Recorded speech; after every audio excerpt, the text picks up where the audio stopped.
Hi, my name is Sam Rose, and today in this screencast I'm going to be comparing two popular and similar company websites in Microsoft and Apple, further examining the key functionalities and aesthetic qualities that both websites do and don't possess. I will also be expanding on how effectively both company websites follow key quotations and reference points given by professionals in the industry on how to build a successful website and maintain its overall quality. I will be providing in-depth analysis and criticism in key categories relating to both websites.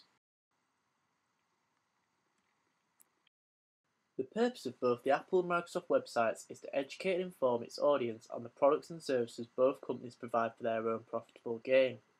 Online services and affiliate websites are also a point of focus to the intended target audience here, and are displayed in a concise sense in order to become just as prevalent as any of the commercial aspects of each site. In their most basic forms, the Apple and Microsoft website could be seen as just one of many forms of media used to advertise and promote each respective brand. Surprisingly, the intended audience base does tend to differ to the actual audience reached by both company websites. Apple and Microsoft, two pioneering technology brands, have a relatively similar target audience of both genders and an average age range of over 18-year-olds. Yet when their demographic statistics are further explored, we can see that Apple's website is actually visited more by males than females, is visited by an audience of an average age of 24 or higher, and is accessed more at places of work than anywhere else. This could lead us to believe that Apple as a company could relate more to the male gender, possibly those in professional job roles. Microsoft's actual demographics are also quite surprising, in that similar to Apple, their website is visited more by males than females, but perhaps the most astonishing statistic is that of which relates to the average age of people visiting the site, which is actually those at the age of 65 or above, and these are the more frequent viewers of the Microsoft website. This is important as we could deter from this. Microsoft is seen as a much more traditional company, and that an older demographic is much more likely to see the Microsoft brand in a much more reliable scope.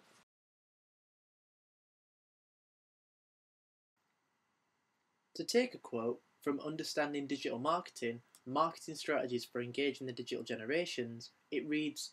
"Your site structure, the way you arrange and group your information and how users navigate their way around it, can have a massive impact on its usability." Bearing this in mind, Microsoft and Apple's navigational structure is of a fairly simple yet effective standard for the most part, and fulfills this requirement to a decent degree. Apple's sleek colour scheme of silver and white for the website's main navigational bar, located at the top of the screen, complements how smooth many of the interactive buttons on the bar react to clicks from using the mouse. Hovering over the various buttons on the navigational bar creates a temporary yet subtle black bounding box, which is helpful as from this you can easily see the button selection being made. Apple's website also has quite a high emphasis on their own range of technology-based products, and this is further focused on with the ease of being able to locate these towards the bottom of the page, their presence illustrated by images of each product in question. At first glance, Microsoft's navigational structure doesn't seem to look as organised or as clean-cut as Apple's simple silver and white colour-schemed interface, with a large majority of the starting page being taken up by a fairly colourful interactive banner. Although this could be seen as an effective way of using some of the website's page space, it actually comes across as quite distracting, and derives from the simplistic yet accessible page design shown by Apple. The Windows website also falters on its use of using external mini-websites linking from any of the buttons featured on the main navigational bar, as these can be deemed as confusing aspects when put into practice. Completely different from the starting page, these external mini-sites also each incorporate different colour schemes and page layouts, meaning that anybody trying to navigate through the site will find it quite to be a difficult task if they don't realise that clicking any of these links removes the user away from the starting page of the Microsoft website.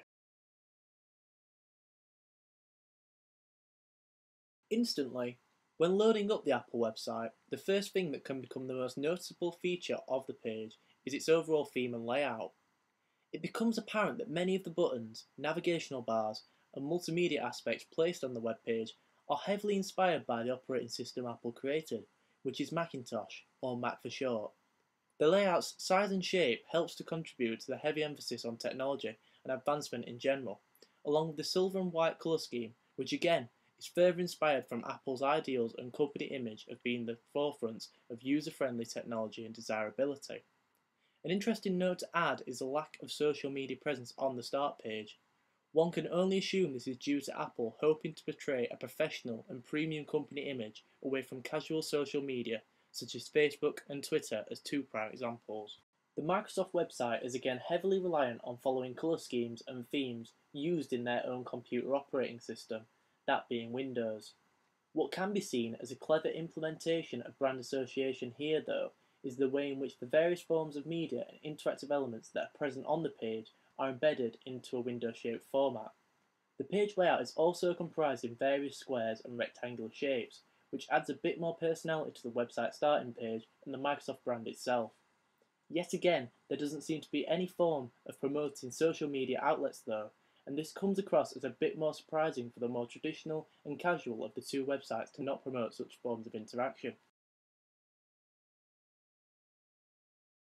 Multimedia is becoming a much more important and key aspect to web design, and it's very clear that both Apple and Microsoft are aware of this through their minimal yet effective use of video, sound, and images.